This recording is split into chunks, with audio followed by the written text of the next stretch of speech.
This is a Kiss original on 101.9 Kiss FM. The geekdom is spreading. It is present at almost every turn. And it's only a matter of time before it comes for you. I think in our solar system can help us. Let the Geek Patrol be your guide as you delve into the worlds of science, gaming, and pop culture. This is Geek Tank Radio. Welcome, everyone. We are the Geek Patrol, and our microphones don't have a stun setting.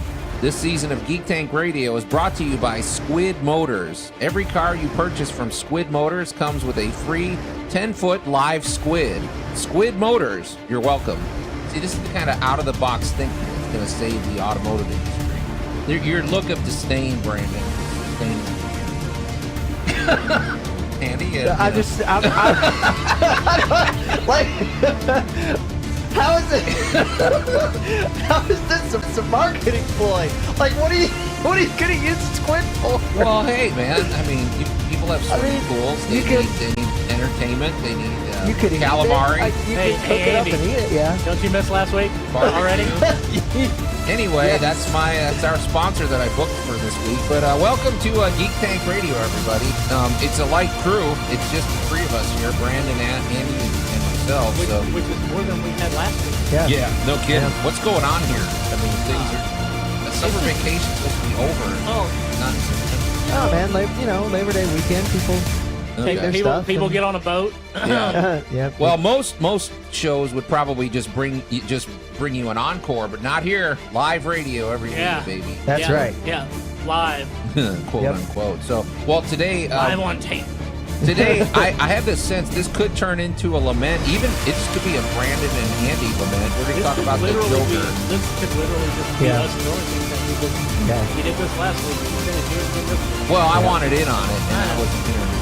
So it's not. I mean, technically it's live, but it's real.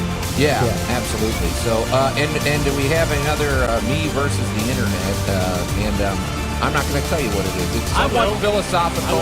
Apparently, Joe's got an issue. Yeah, smartphones. Anyway, what are smartphones in the future of storytelling? But speaking of great storytelling, Brandon's going to give us a one-man review of the new Scooby-Doo movie. Yep. And, of course, Random Roundup, and lots of other surprises that we're not going to tell you about. There's not anything. There's nothing else. Nothing else. So, all right, strap in, everybody. Geek Tank Radio. More below. And on 1019kissfm.com. Keyword Geek Tank. From the silver screen to your home screen. Geek Tank Radio is on. Here we go again. All right, yeah. You All know, right, so there's lots as to we- unpack. Wait. As we know, Did the line. Hey, before we even discuss this, Brandon, I don't want you guys to reveal any spoilers, anything you might know about this that I don't want to. I haven't watched any reviews about this or anything. Have you watched the trailers? I watched the trailers, but I don't want to watch anybody's theories or anybody that saw the movie. Or That's all that we have. We've seen the trailers. Well, people have seen the movie. yeah, and we've read a couple of spoiler-free reviews. Okay, Yes. well, all right. And anybody who listened to the show last season, the reviews are pretty much proving me and Andy right. Yep. All right. Well, what is your theory? I mean, not theory. What is your fear? All right. So here's my thing. First of all, I am an advocate for mental health awareness. I believe in getting people the help they need. All of us do. Yeah. But there are certain fictional characters that are created in a style that, yes, they may have a mental illness, but they're irredeemable characters. The Joker is an irredeemable character, and to make him a sympathetic, anti-hero type character, not only goes against the importance of what the Joker is. I mean, because he stands there as the ultimate evil versus Batman. Ra's al Ghul has his, world populist, Ra's al Ghul has the same motivation as Thanos in the MCU. Right. Things like that. But when it comes down to just darkness that Batman fights against, the only thing darker than the Joker is Batman himself. But here's where I'm going to step into another thing. And this is, I may be off base. I'm a big fan of advocating for people. I will stand by you and I'll take a bullet for you, not in the chest or anything, in the foot, because I can get a new foot. Right. Anyway, I also think that if they take the Joker and make him a sympathetic, mentally ill character who's just misunderstood and just needs help, that's also kind of insulting towards people who actually have mental health issues by equating them to what is historically a psychopathic mass murderer who doesn't care about anything other than his punchline. Well, so you got all that out of the second trailer. Like, because when the first trailer came out, all of us were excited. Yeah. And I'm still excited. That's what we were talking about last out. week, is that we saw the first trailer, and we saw all the Batman stuff, right? We saw all the things that you would expect from attach the it into the DC universe, Yeah. right? We saw, we saw Thomas Wayne in there. We saw Arkham. We saw little Bruce. Young Bruce Wayne. We saw him. But we saw him being bullied, and we saw him as a sympathetic character. Yeah, but here's the thing. But the second trailer, what we saw was something much different, because what they're doing, and especially when you make a movie about a villain where there's no hero to focus on, what you end up having to do is make the villain the protagonist of the story. And that's really difficult to do and keep them as a villainous character.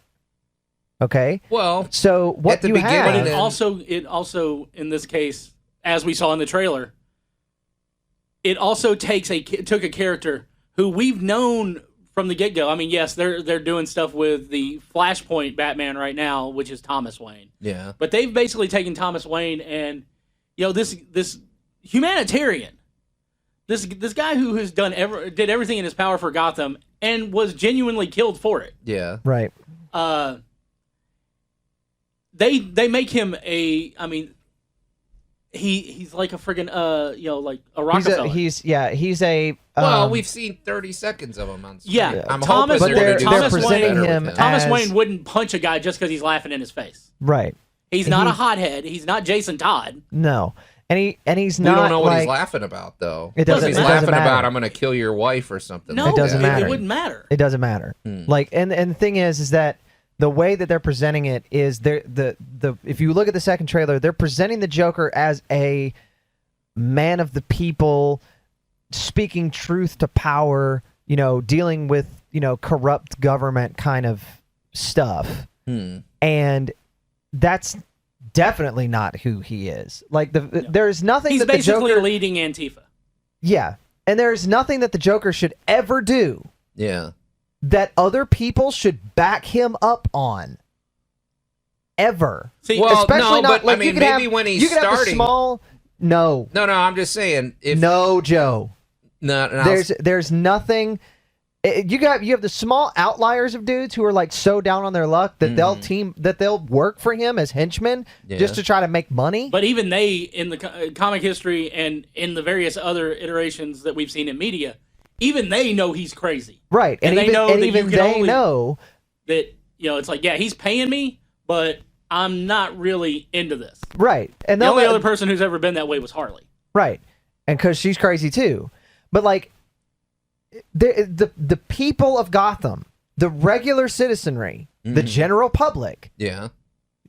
from the get-go, from point one, should never be behind him. Well, but what I was telling Brandon, what I hoped might come out of this was like I was talking about with Twitter and things like that, is a sense of there's this awful mob mentality that takes over on social media and in society, and I'm like, maybe this movie could be a sort of commentary on that. Like, what is the people of Gotham following this guy for? And maybe it's a little, I don't know. I'm still really hoping there's something positive and that comes out. I'm of going to this, lay but- this out. And I've seen this bandied about a few times by people who haven't seen the movie, and I'm kind of down with this. Well, we knew that originally Martin Scorsese was supposed to be the executive producer. Right. He dropped out because of scheduling issues. He was working on something else. Yeah. But for all intents and purposes, this is just a remake of his King of Comedy film, Right. just with the Joker in there instead of Robert De Niro's down on his luck comic character. Well, I don't know. Which is man. funny because that means that technically De Niro is now playing Jerry Lewis's character. Right. Yeah. So this turned you guys off that much? It because it sounds like the biggest thing for you, and I mean, I'm sort of the same way with Heath Ledger and with Jared Leto and everything. We really never saw the Joker, I guess, that we're wanting. Or I mean, it's first always, of all, I'm tired of him. Oh, really? Yeah. You're tired of the Joker? Yeah, and this is a kid who has dressed up on him as him on more than one occasion. Like it. But are you tired of him? But you've never seen him. I mean, we see him in the animated series, and we see him in certain video games. I'll put it this way: I'm tired of seeing him wrong. That's what I'm saying. Hollywood eyes. Well, no, it's not just Hollywood eyes. They haven't done him right in the comics for 15 years. For a while. Okay. Like they.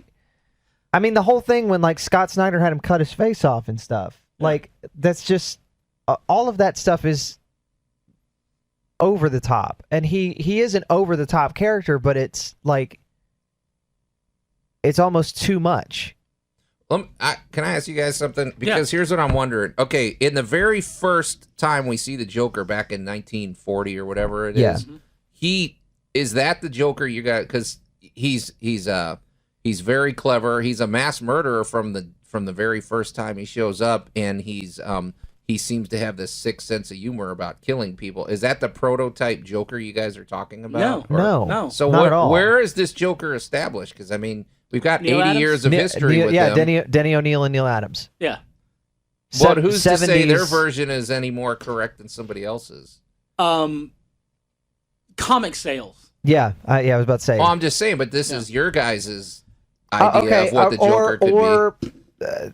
If you want to be a little bit more PG about it, the Joker in the animated series. Yeah, to me, that's the perfect Joker. Or if you want to honestly.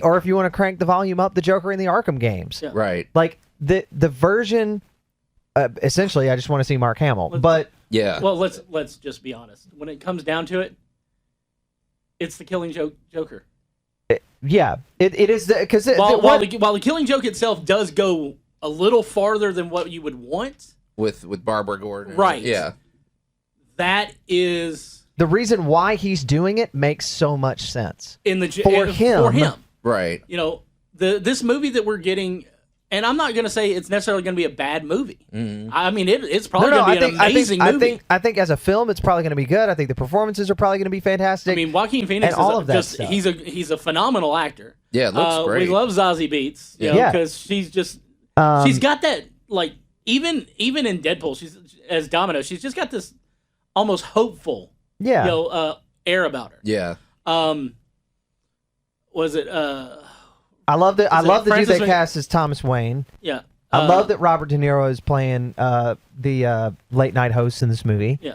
Like the cast is great. The performances are going to be good. It's probably going to win Oscars. Yeah. But that doesn't mean that A, it's a good depiction of the character, or B, that it's a depiction of the character that is necessary. I don't know. I just like that it looks different from a lot of the... Also, I said this last week. I said it when we were talking about the first trailer. I said it when we were talking about Venom. If you do not have Batman, You don't have the Joker. you do not have the Joker. Period.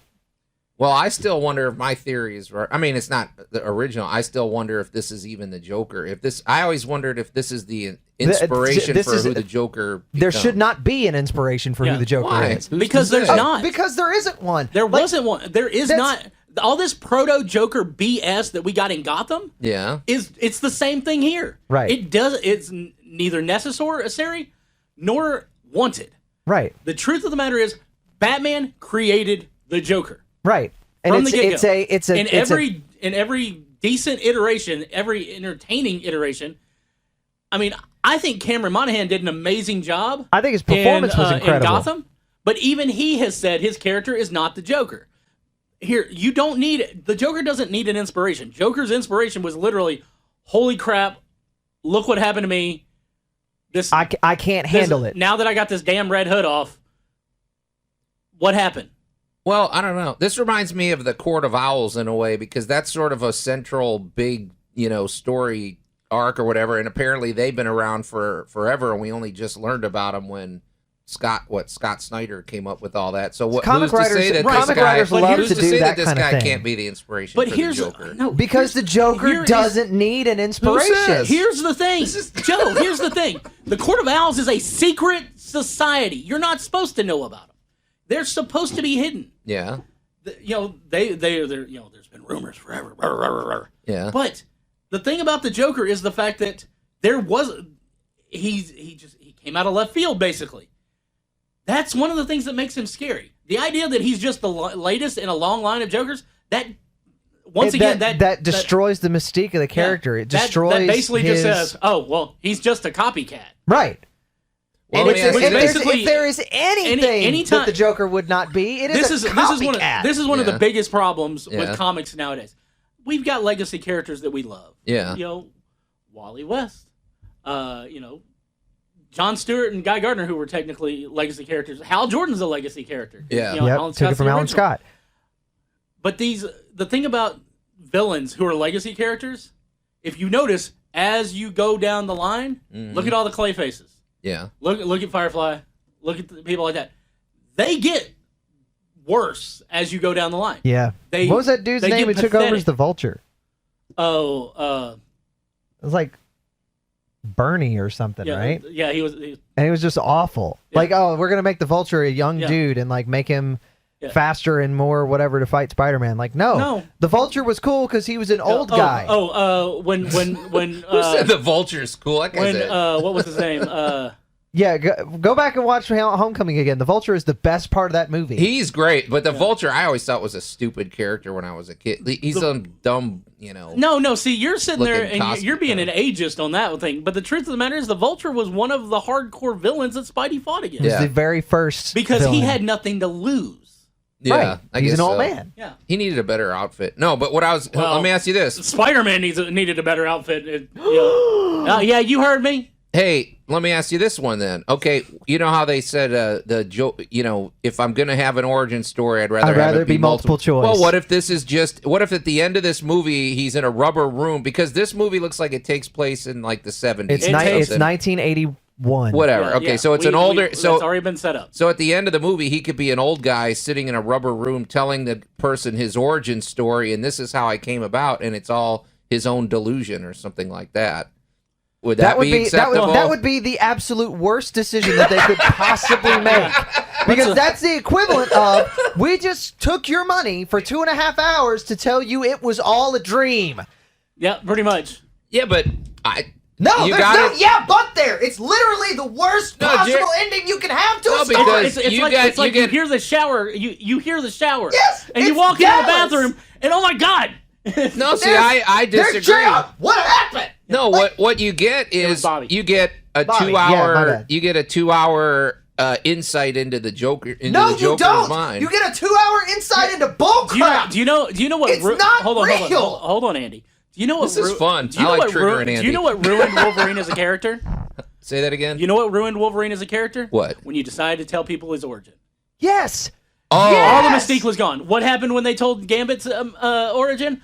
Nobody cared about Gambit anymore. When you thing have is- a character well, who that's is true. So like when mysterious, Kiss took their makeup off, Exactly. That's They- exactly what we're talking there was about. no mystery anymore. When Exactly. Kiss unmasked and took their makeup off on live TV, that is 2019's Joker movie. Gosh, boom! Drop the mic right there. Slipknot took the mask off. Oh, when we saw Guar out of their giant rubber suits for the first time.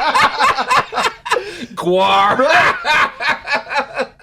The first So, time wait. we realized what Mike Judge looked like. yeah. Wait. Just so I'm clear, so are you guys not going to go see this movie? Oh no, Oh, we're no, gonna see we're it. gonna see it. We just don't. You're gonna because- protest the and whole we're, time. We're even sure we are even guaranteeing that it's going to be a good movie, but it's going to be a horrible interpretation of the Joker. Yes. And that's the thing. It'll be interesting We're- to see if they could redeem this in any way. I with think you I think guys. the only way they can redeem this is in that scene where he goes, "When you introduce me, could you call me Joker?" Yeah. And Robert De Niro's character goes, "You mean like that damn comic book character?" No, kid. That's the only way they can Yeah, redeem what this. if this guy's copying the real Joker? I don't know. Whatever. I'm done defending. I think it looks cool. I mean- and I'm just gonna take it for what it is. But See that, and that My that's- other thing, and this is, I'm throwing this out there just cause. Yeah. I'm sick and tired of them effing the makeup. Right. Well, that is a He weird. should- I'm not crazy He about should the not have a makeup. red nose. He shouldn't Yeah. have blue diamonds. I mean, it does. I mean, it like, does. it I just- still think by the end of the movie he's gonna wipe all that stuff off, and you're just gonna have the grin and the green hair and the face. No, you have that through most of the movie anyway. No, the whole time he's got the clown No. thing. He looks like John Gacy. They Or should, something. when he gets punched by Thomas Wayne, he's not wearing any makeup. No, yeah. And the thing Well, is, not is yet, like, but I mean, When he's trying to force the smile onto Bruce's face, he's not wearing any makeup. I'm saying by the end of it, he'll modify the makeup and wear it just the way we're used to. So I don't know. Whatever. By the end of it, since they have said it's a one and done, they'll probably just shoot him in the head at the end. Look how Yeah. they've stirred everything up, though. It's pretty interesting. So, and that movie doesn't look like it was all that expensive to make. Oh, it wasn't. No, it wasn't. probably Which wasn't. I mean, I the like truth of the that. matter is, there's a lot of comic movies out there you could do on the cheap. That's and what I still like make to good see. movies. Yeah, I'd like to see more of that. I'm But- kind of ready to steer away from. But the again, this spectacle. is once again. Well, it's easy to steer away from it because Marvel's over.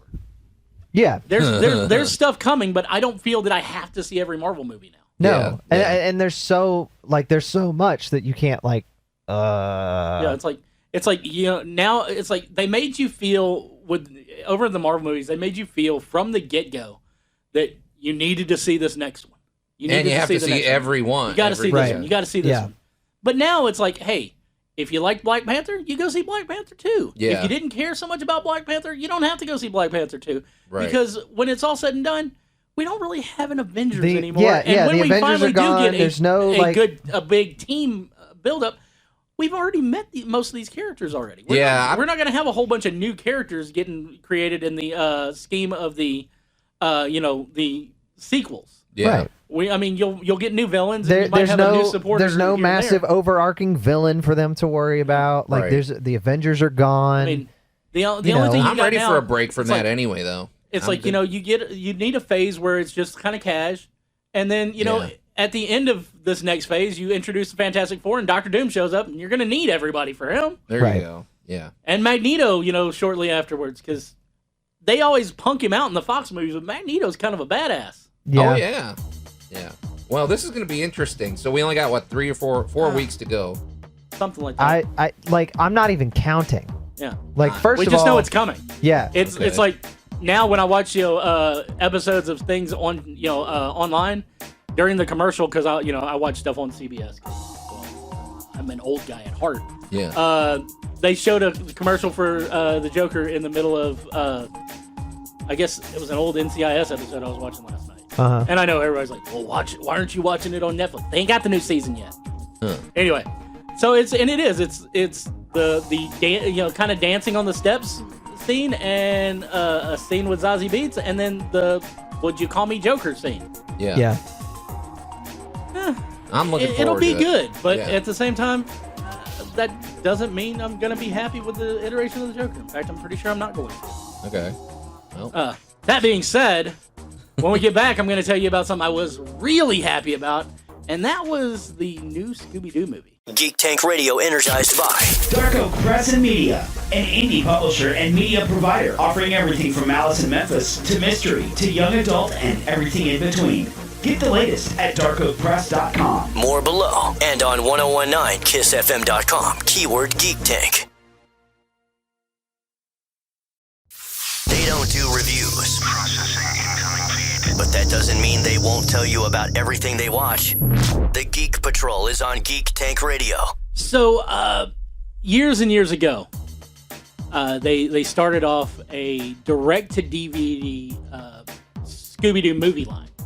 oh yeah. And it kicked off with, Scooby-Doo on Zombie Island, which was amazing. It was like, oh my God. I remember for that. the first time, the monsters were real. It was no rubber mask. Old man, Was Willoughby, that, was that before trying the to... Kiss movie? Like Yeah. Scooby-Doo meet Kiss Yeah, and everything? Okay, yeah. so that was This before is that. this is the first one. Okay. That was several years later. Okay. Well, they just released Scooby-Doo Return to Zombie Island.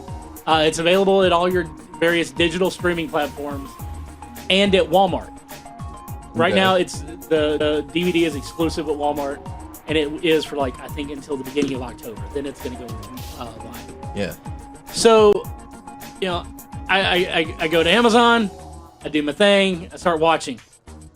And I'm really excited about this because I loved, Zombie Island.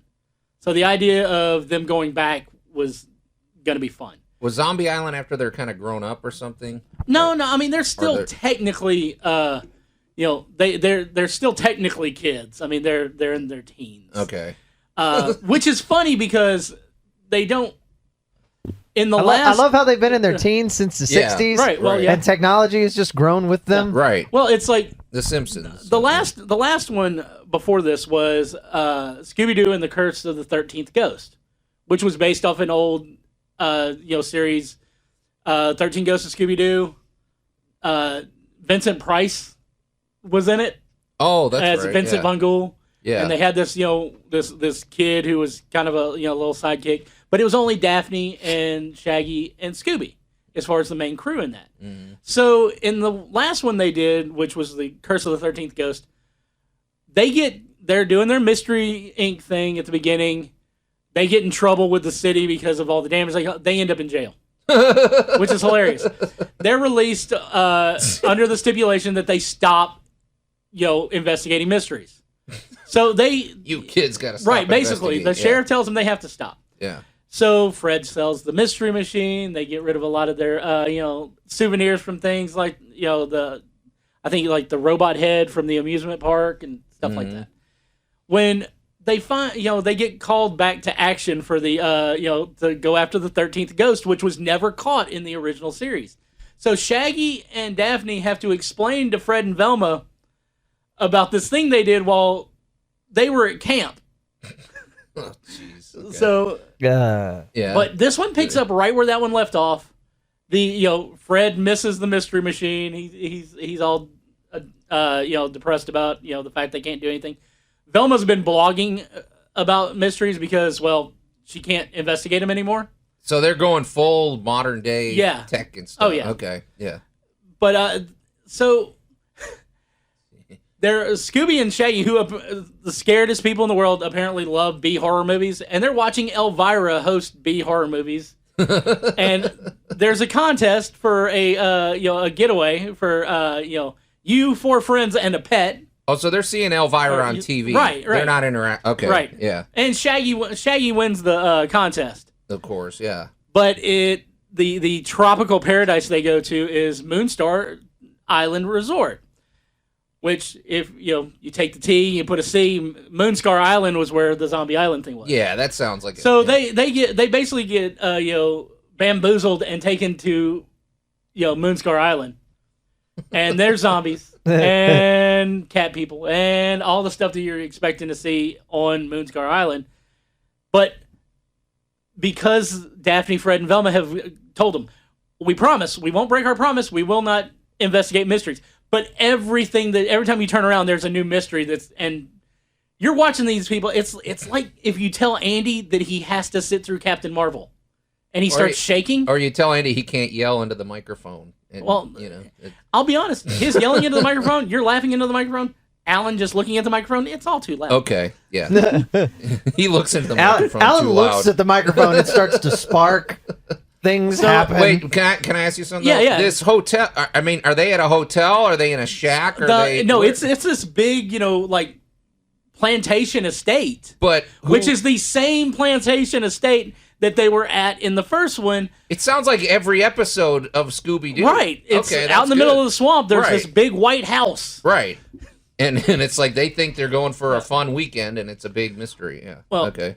It turns out, it's like, there's some twists, there's some turns, and you eventually get a chance to see what would happen if Scooby and the gang were zombies. Oh, for real. Which was really, really kind of an interesting twist. Huh. But it's one of those movies where you don't have to think about anything. It's Scooby-Doo. You know what's going to happen. And it is a cartoon, so you don't have to worry about any of that live action stuff. Yeah. There's no Scrappy-Doo, so that's always a bonus. I didn't think they were doing Scrappy-Doo anymore. They don't. Okay. But, everybody has been wronged by Scrappy. Well, a few years or a couple years ago that we watched the Batman with Scooby-Doo? Was it The Brave and the Bold, I think? Or that was great. That was an awesome. Yeah. So They seem to put more effort into those than some of these live action movies. And I mean, there's a lot of these. There's The Witch's Ghost, which was the second one, and that's one of my favorite ones because, well, Jonathan Frakes is in it. Oh, I didn't know that. Huh. But Who doesn't love number? Oh yeah, everybody likes him. Well, and I mean, and then like Joe brought up the one with Kiss, and not only is Kiss in that, but so's Jay and Silent Bob. Oh, that's right. Yeah. Yeah. I mean, it's just it makes me long for the days of the old Scooby-Doo movies where they had it's like on tonight's episode, Jonathan Winters. You say that nowadays, people are like, who's Jonathan Winters? Right. Nobody knows who Jonathan Winters is except me. Because I watch Scooby-Doo. I'm glad Scooby-Doo's still going. I mean, we need that. It is. It's so much fun to just sit back and watch what is going to be the exact same plot every time, just with different monsters chasing them. It's like that hallway scene. You see them, they run in one door, they come out the next door. Everything's connected. Yeah. Eventually they all bump into each other and run into the ghost. But it was a really fun watch. I highly recommend it. If you got kids who, if they don't love Scooby-Doo, then you're not parenting right. Yeah, yeah. I mean, it's just the thing. That's an intergenerational thing. So yeah, yeah. Scooby connects us all. Exactly. Yeah, we are Scooby. We are Scooby. Anyways, guys, I don't want to give any spoilers because I really do want you to see it. And there's a good twist about midway through, and you're just like, really? Really? Oh. This is some Blair Witch-ish right here. And so, anyway, guys, check it out. Like I said, it's available on all your streaming services. You can actually rent it through YouTube. Oh, I've never tried that. Is that any good? Yeah, it's fine. You know me, I prefer to purchase my, Yeah, I like to own them. So, check it out. If you haven't seen the original, check it out too. It's, I'm sure you can find it discounted on Amazon. Or if you need the physical copy and you don't want to wait, take yourself over to the local Walmart. Everybody's got one. There's like 15,000 of them in the country. Yeah. And pick up Scooby-Doo: Return to Zombie Island. And when we get back, though, Joe's going to tell you exactly why you shouldn't be using your smartphone to tell stories. Is that what I'm going to do? Yeah. We've talked about them. We've played them. And now we'll show you. The all-new Twitch channel from Geek Tank Radio is here. Let's go. Ready Player Geek. Where we unpack and dive into single-player, story-driven games, to fighters, to multiplayer shooters, to tabletop and card games, and everything in between. And stay up to date with us on Facebook, Twitter, and Instagram at Ready Player Geek. Check us out now at twitch.tv/ReadyPlayerGeek. Streaming every Sunday, Tuesday, and Thursday night at 8 Central. This is a Kiss original on 101.9 Kiss FM. Geek Tank Radio is on. Joe versus the internet. Okay, I'm probably not going to articulate this properly, so hopefully we can flesh this out and steer the conversation in the correct direction. Well, we're just going to sit here and let you outline everything, and then we're going to tell you why you're right or wrong. Okay, so here's what I was thinking about. We've had storytellers for thousands of years that they write stories. Generally, what you find is people have life experiences, maybe good or bad, and it impacts their life, and they write about it basically, or that informs the characters they create. Okay. Yeah. Well, nowadays with everybody on their smartphone, and I'm thinking of social media. Like I go to an event, like I went to a Cubs game, and it gets to the 9th inning, and all of a sudden a bunch of people whip out their smartphone because they want to see the last pitch of the game, or they want to see the final out, or the big whatever. And it's that way everywhere. We go to concerts or something, and everybody's got this filter. And then immediately, what do? They post it on some social media thing. They hope a lot of people will say how much they like their posting or their comment on it or something, and that gives them validation. So in other words, you've gone to this Cubs game, and instead of celebrating Kyle Schwarber's grand slam, you're basically celebrating the fact that you were there, and I saw this, and check out how cool my experience was. In other words, I feel like it's subtly turning us into narcissists, where I think it's going to affect our storytelling down the road in terms, I don't know, maybe I'm wrong, but in other words, I see people looking through a filter of the smartphone and social media and everything, and I feel like it's affecting the way, in other words, the story may not be so much about the story, it might have to steer back to the storyteller. Does that make sense? No, I hear where I completely understand where you're coming from, and I agree with you to an extent. Okay. But I don't think it's making us narcissists. I think we're already narcissists. The only difference is now, thanks to using your smartphone technology, Yeah. everybody who was there has the story, as opposed to the one kid who caught the ball, who then hoards it over everybody forever because look, I got this ball, and this is how it happened. Well, now the people who caught it on their phone have the same story. Yeah. I mean, it's a televised What event. People will know that it does happened. is it creates a wealth of primary sources for a given event. Yeah. Right? As opposed to you have one or two journalists who happen to write down, this is what I saw. Yeah. Also, what it does is, there's going to be some, to the extent of what you're talking about, anybody who turns around and takes a selfie of themselves throwing a peace sign while the ball is like getting cracked by the bat. Yeah. Those, there's going to be those people. But there are going to be people who are there who record it genuinely, not because they really need the validation that they liked it, but they may take that home and go, oh, and check out this hit. Check out, here was the final, the final play of the game. Someone who or to be able to there. say, like, look, here's, here, I was here, I was at this game, I saw this happen, like. It's and you weren't. I don't know. There's something about it. Like the second there's line always would be that's like saying this implication. One of the best things you weren't ever there. as a kid was to go. It's like you got back from doing anything, and you went to whichever parent wasn't there, or an aunt or an uncle, and you tell them all about what you did. Yeah. Now you can share the video with them too, because not everybody's all. I'm going to put this on the gram, or like. Here's me doing a TikTok video at the concession stand at the Cubs game. Right. There are people like that, but there's always been people like that. Yeah. And I don't think that the smartphones have made us narcissists, but it has allowed us to point out the narcissist. Also, a lot easier. But we can avoid them. So Andy, that's my question. So because both of you guys you write stories. So I guess what I'm wondering is, I'm published. Okay, so let's just suppose you're writing a script for a movie. Yeah. Are you going to purposely, maybe not even consciously, but you want people to somehow know you? What am I trying to say? It's like, maybe Brandon will put a character in there that's just obviously Brandon. No. Or That's the mark of a. I'm saying that's a mark of an immature and a childish writer. That's like, what I'm afraid we might be. That's what I'm afraid we might develop. Oh, but I mean that's because that's not even something we might develop. People who are writing, there are a lot of people out there who since the dawn of time have put a character in there that's them.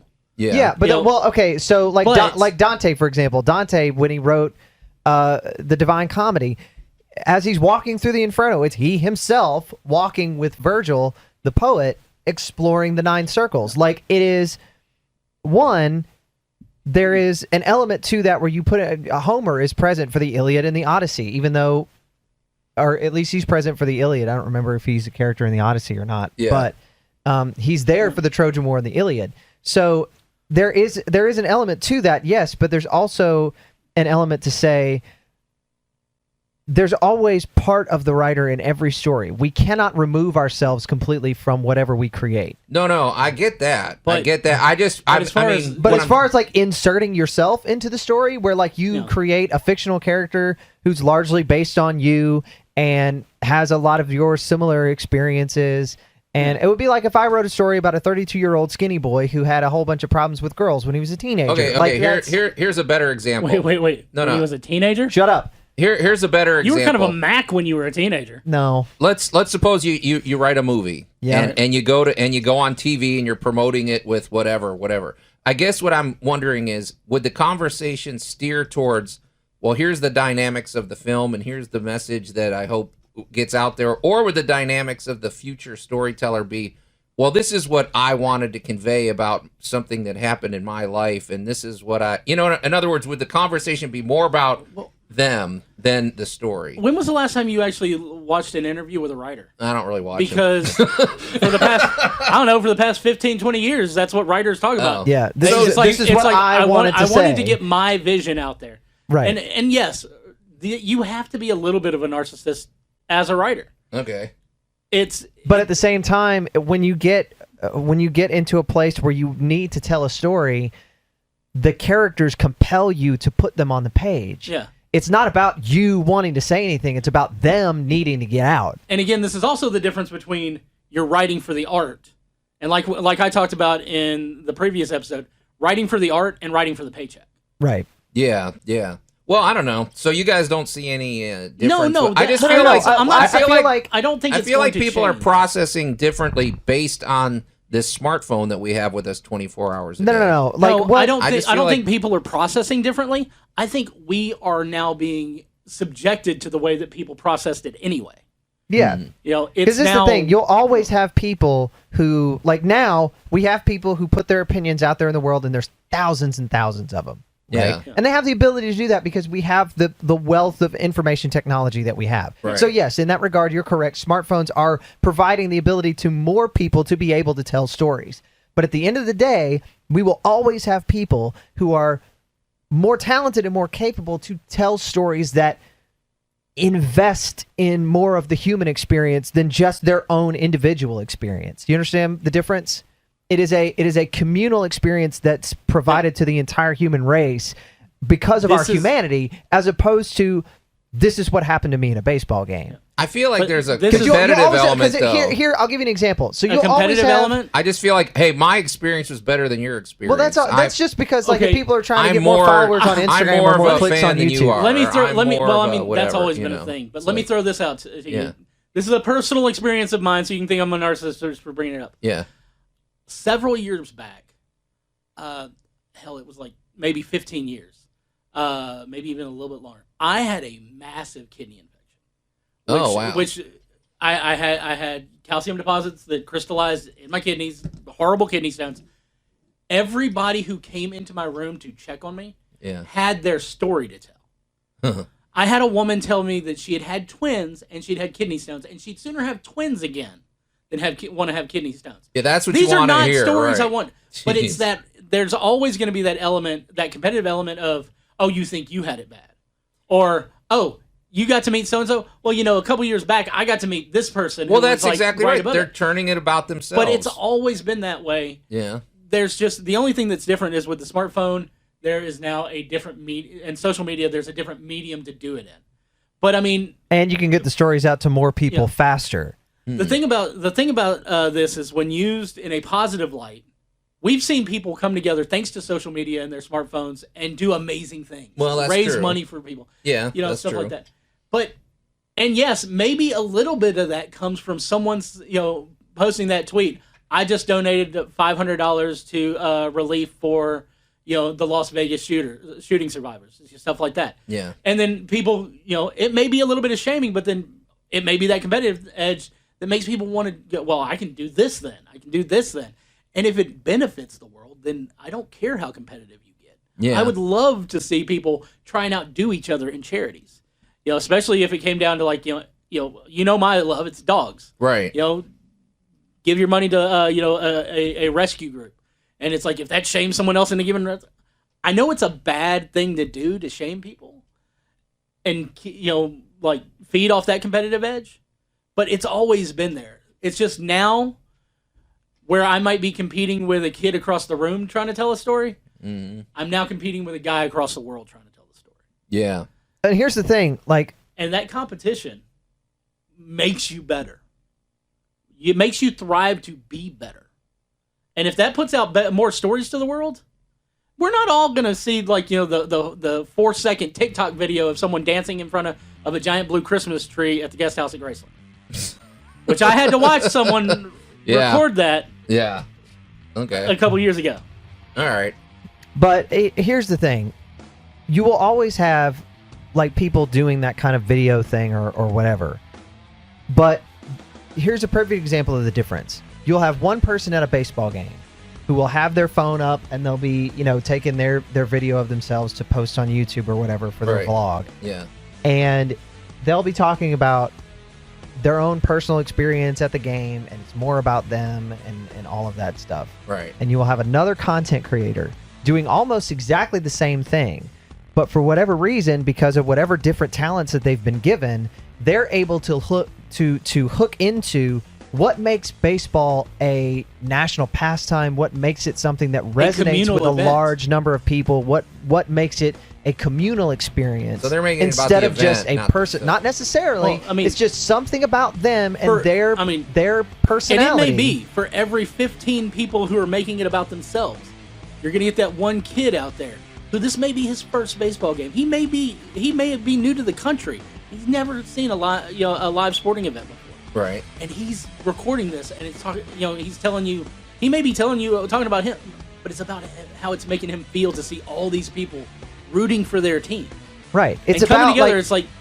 It's like with conventions. We've always talked about how you want to make a friend, go to a con. Right. I don't think I've ever sat in. I mean, I know I've heard horror stories of drunks and beers being spilt and arguments. Right. I've never been to a baseball game or even a hockey game where the people around me didn't eventually become my friends, even if it's only for that 3 hours I'm there. Oh yeah. Because that's the thing. It's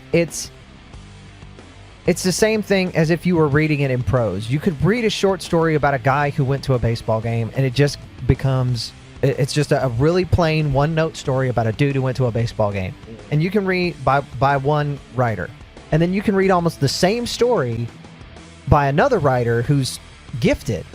Yeah. And they're writing a story about a dude who went to a baseball game, but it becomes about so much more than just this dude went to a baseball game. Sure. Because they have the skill to be able to make that happen. And that's the same thing with this kind of content that's being created now on these smartphones. And like we said, you're not wrong. You're not wrong in any shape, form, or fashion. But there's such an amazing potential for us all to be wrong about.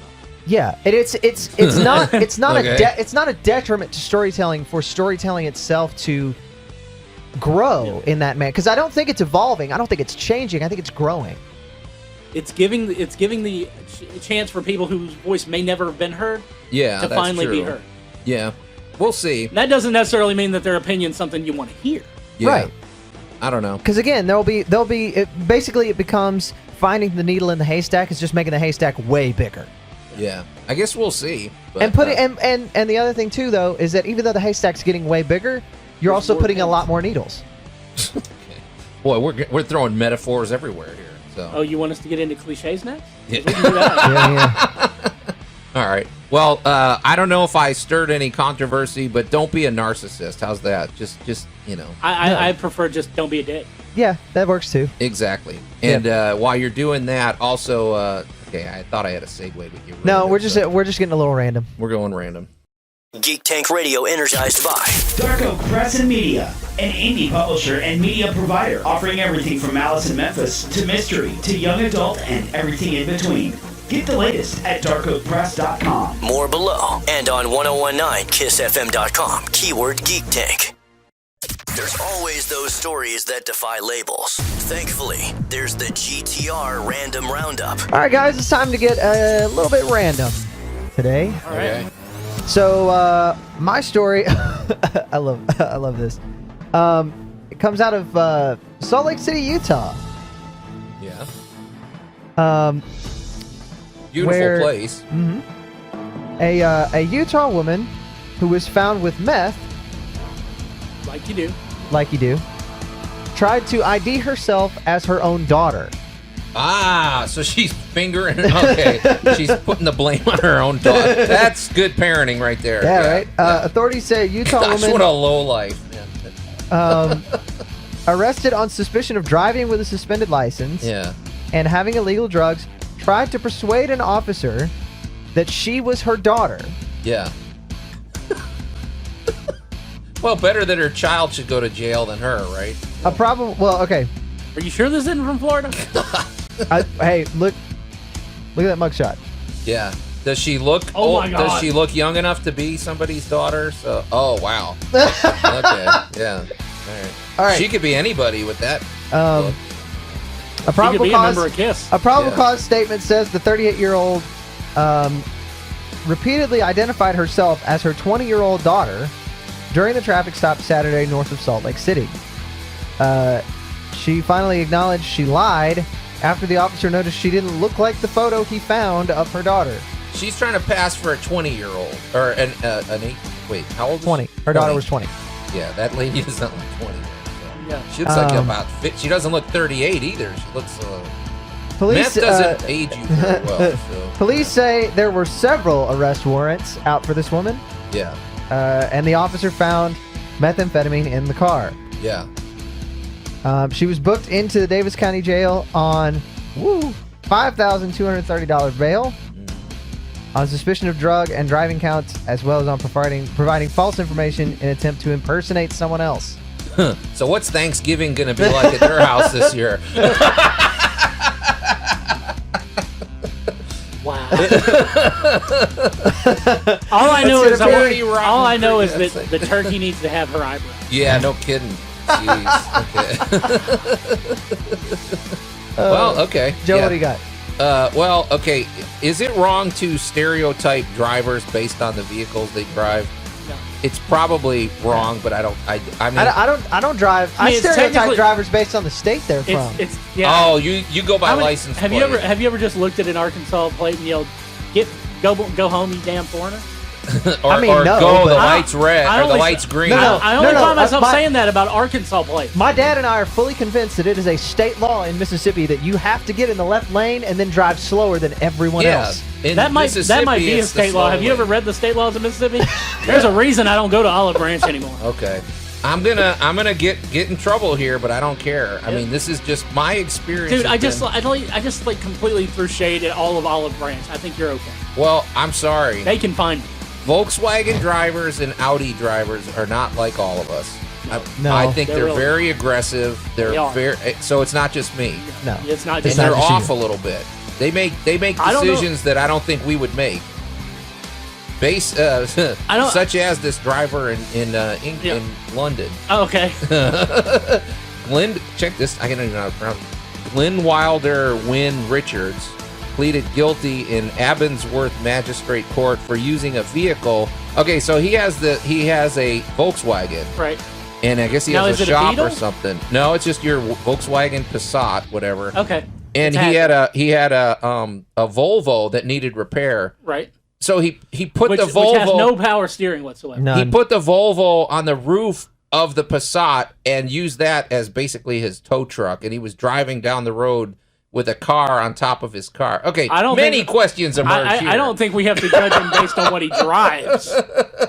But if it's between him and his brother, I know which one the parents sent to college. Okay, I mean, cars are pretty heavy. Your roof is not made to hold that kind of weight. First of all, it's a miracle it didn't crush the guy to death. But is there something wrong with Volkswagen drivers that they crave attention? Or I'm sorry, and if you're a Volkswagen driver, maybe you could contact us and let us know what your problem is. Send us your explanation. Yeah. Okay. Your reason for the things you do. Okay. But I guess this was a dumb thing. It's a pretty good video. Well, actually, the video is not that great, but the video illustrates his stupidity because he's just as calm as he could be. But my bigger question was, do certain personality types just say, I have to have this Volkswagen or I have to have this, whatever? Or because, I mean, I'm pretty okay with a lot of different models of cars. I don't really, Yeah, I mean, I'm not married to one. But I prefer a truck that I can load things into, and that does not mean I'm going to help you move. Yeah, I mean, In I fact- like in fact, Chevrolet. I will not help you move. Yeah, Yeah. I like when I Chevys. called you, you said no. Does You that, wanted me to help you move on the same day I was having my Christmas party. yeah, That's yeah. true. But no, I like sent you help. You did. Brandon, I drive a Chevy. Does that make me just milquetoast and boring? I drive a Chevy. They're Chevy reliable. We They're- both drive Chevy Trailblazers. Maybe that's just the vehicle of guys who try to be funny on internet radio and not get paid for it. Yeah. Okay. Well, we'll see. Speaking of We'll which, have we to need explore sponsors. this. We'll look deeper into this. So, but what do you got, Brandon? Okay. Mine is also about a vehicle, Oh. but mine is out of Florida. Yeah. Okay. How did we? Yeah. How did we think we'd have an episode without Florida? All right. So first of all, for those of you who were with us last season, we gave our well wishes to Florida for Dorian. So I'm going to take complete credit for For the fact that Dorian Flo- absolutely missed Florida Yep. Yeah. and It's- went up the East Coast It's instead. because There me you and go. Andy gave you all the good vibes. Yes. Okay. Good. Because we rock. Yeah. Yes. Good job. But Hurricane. We now offer our apologies for not sending well wishes to the East Coast. Yeah, we thought you were safe. Our bad. Don't blame us. It's Joe's fault for not being here. He would have stopped us from doing that. Okay, go ahead. Anyway, Jacksonville, Florida. Because, Jacksonville, Florida. That's all you got to say. Now, we all know that everybody was getting prepared for Dorian last week. Yep. And, of course, thanks to us, Dorian missed them. Yes. Thanks to Trump, it didn't hit Alabama. Here we go. Sorry, it had to be done. It had to be said. Dude, if you didn't do it, I was gonna. All right. So, there's a gentleman by the name of Patrick Eldridge. And he was worried about his car getting blown away by Hurricane Dorian. Oh, I've seen this one. He drives a little smart car. Well, that's reasonable. Yeah, those things could. They have So- they You have can no lift weight it up to them yourself, whatsoever. yeah. So Jessica Eldridge, his wife, already had her car parked in their garage. Now, to avoid cleaning the garage out, her husband had to figure out somewhere else to park his car so it'd be safe. Because God knows you can't just clean your garage. Don't clean the garage. Do something. You're getting ready for a hurricane. The stuff in your garage, you don't want that going away either. Well, Let's be honest. Yeah. Okay. So he parked in the kitchen. There we go. There it is. He made the. So the if you've correct ever move. wondered, can a smart car fit in your a house? kitchen?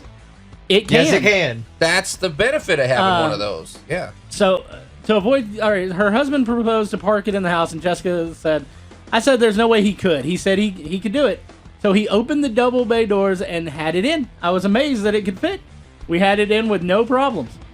There you go. Wow. French doors once again. Dude, French doors saved the day. Yeah. right. I mean, they look great, They look- and if you have to and- park your car in the house. Yeah. I mean, I always thought it was great to have French doors because if you got to move a big sofa in. Right. And everything. Exactly. I never thought about needing to park my car in the living room or in the kitchen or anything like that because there's a No. hurricane coming that, two amazing podcast hosts were able to divert. That's right. I salute this guy, man. I dude, Patrick Eldridge. I salute us. We're magic. We look at Florida man a lot of times as that hero nobody deserves. Yeah. But this Florida man is a genuine, true hero and an innovator and just, well, probably just a stubborn bastard who was not going to be told by his wife that his car wouldn't fit work in the house. Yeah, we need stories of innovation and creative thinking coming out of Florida instead of. I mean, they do innovate and they do think, but they're usually about stupid things that get them into trouble. I mean, there was a guy they showed a picture of. I may have seen it on Twitter. He is standing on a folding chair, which is on a picnic table, as he puts sandbags on his roof so it doesn't blow away. There, so it balances the scales. Balances once the again. scales. Okay, well, all right. Well, I hope we've Brilliant. balanced the scales of your mind this week. I don't think we have. We need Alan back. Alan, we need some. We need something here with. Yeah. with some science and teeth and everything, but whatever. So anyway, but Why is Joe trying to bite people? I don't know. No. It's all the damn squid. Let's get out of here before we get into more trouble. So this is. Forgot what I was going to say. So until next week, we are the Geek Patrol, and I am Joe Thorderson. I'm Andy. And I am Brandon, saying once again, hopefully next season, Brody can finally take us to the conspiracy nation of Hollywood high schools. Geek Tank Radio. More below and on 1019kissfm.com. Keyword Geek Tank.